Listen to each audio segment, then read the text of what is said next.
Well, hello, Maverick traders. Welcome to the 19th of March. Joe with you here on a Tuesday. Let's get into the market roundup. I've got my 2 cents. We're going to talk about some stuff. Just make sure to take responsibility for the outcome. As always, we'll break down the meaningful news of the day. We actually have an FOMC meeting coming up, so we'll definitely make mention of that. Technical analysis on the charts, along with sharing setups as always. Disclaimer. This video was created for professional stock and option traders. Maverick Trading is a proprietary trading firm that employs professional traders around the world. Our traders trade firm capital and keep 70 to 80% of profits they generate. All trades and analysis in this video are for professional traders only. If you are interested in becoming a professional trader for Maverick, click the apply button in the video description. Let's break down what happened today. Moving into the market analysis. So we did close higher today, and we did respect current support levels, and I think that's something to really take away if you want to be bearish here. It's a little bit of a slowing momentum, kind of this little rounding motion going on, but it is not bearish at all. We do have the FOMC rate decision tomorrow. There's no change expected. They are very strong and definitely optimistic. Let's move over to how we finished. The Dow, the S&P, the Qs, the Russells, everything is up. But it was not a bearish day in any sorts. A little bit of buying going on, not a lot of selling, just kind of a consolidation era.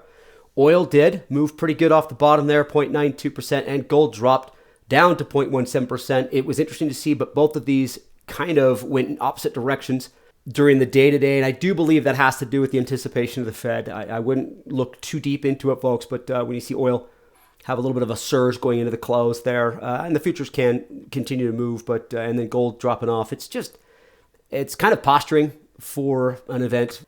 Let's go to the advanced decline line. You could see 62% advancing, 33% declining.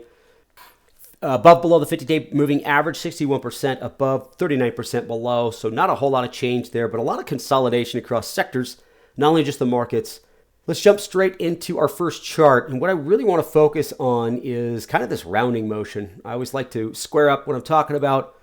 We had a pretty good move after this gap there towards the end of February, going into the end of February. Nice surge to the upside. And then we had kind of this runaway.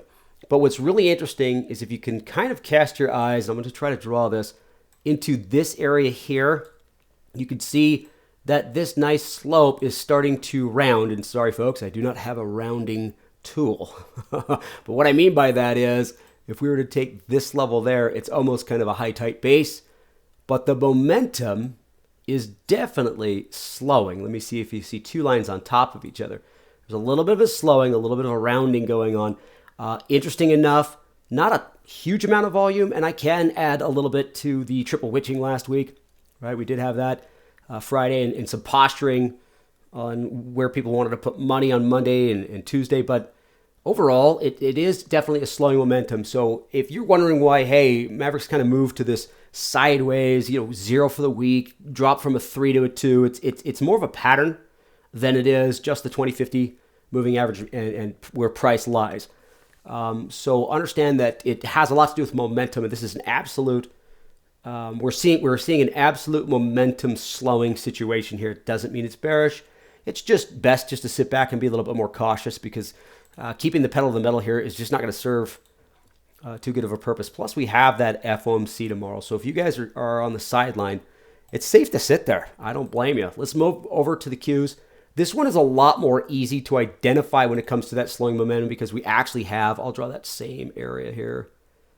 Here's that gap back in February, same time. But this didn't really continue. It actually started rolling over a little earlier. And I've been saying it a lot. It's more of a profit-taking thing. This does have a lot of stronger communication stocks in it, tech stocks. Pretty easy to hit that register, but it is not bearish. It looks like it could be. I mean, once we start to slip and fall, you have that same, let me get my box here. You have that same kind of participation here when it comes to volume. Not huge amounts, but enough to really show that things are slowing. There's some profit coming out of these stocks and interest is dropping when it comes to adding probably more positions. So what does that mean overall? It's just, hey, we're just going to go from a +3 down to a +2. And I don't really want to look any deeper into it. And another good reason why is because we do have action like this. Take a look at this heat map. You got AMD that had some news on it. But past that, I'm not seeing anything that's just jumping out at me bright red. So there's still buying going on. There's still, I refer to it as nibbling out there. But there's not a whole lot of vindictive purchasing, especially going into a Fed announcement with these markets the way they are. Still in the same situation that everybody else is here. I dropped this down from a 2 to a 1 to a 0. And it is this motion of, look, the momentum is just slowing. It's not a bad thing. It's just I don't really expect any sort of aggressive bullish moves here, and I'm not going to put any out there. Monthly outlook from a 3 to a 2. That's not too big of a drop. That's still very strong. That's still expecting some pretty good growth. Well, here are a couple trades to look at for you guys that are looking for some bulls, some sideways or bear. I've kept that sideways on Goldman Sachs up for so long, I'm done talking about it. So I'm going to skip over it. So let's just dump into our first bull. This is Disney. I just love the chart pattern on this. So not only do we have this really nice high base that's going on, but one thing that I did identify in this in the shorter term is a pretty cool looking little ascending triangle pattern. So let's just jump straight down to our bear here.